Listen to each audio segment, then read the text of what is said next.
Hello mga ka-agriventure, ato ipakita diri ang ato mga duwelings no. So kani si Blaze atong upgraded ato na siyang gihuwat ang iyang timbang no para makuha, and then ahead na nato siya i-breed. Niya kato yang kauban nga pure breed nga Nubian from Mama's Backyard. Ato ni siyang ihuwaton pud by January siguro or December para makuha gid ang iyang sakto pud nga timbang no og pagidaron.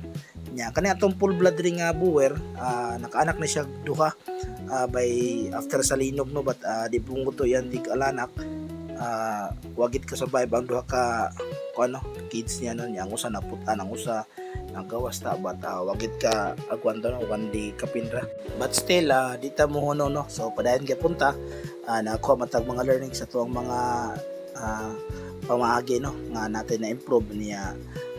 Di lang kita mohunong sa pag kuha og mga kakatuunan para ma-improve ang atong pangalingan no. So atop gyapon siya pang kondisyon nun, wala antay yang lawas kay medyo naniwang ni siya, and then ato nag-breed para hopefully matagaan matag dindot nga mga anak na pudpon nga yata rin is Ginoo. Happy good farming. Happy farming!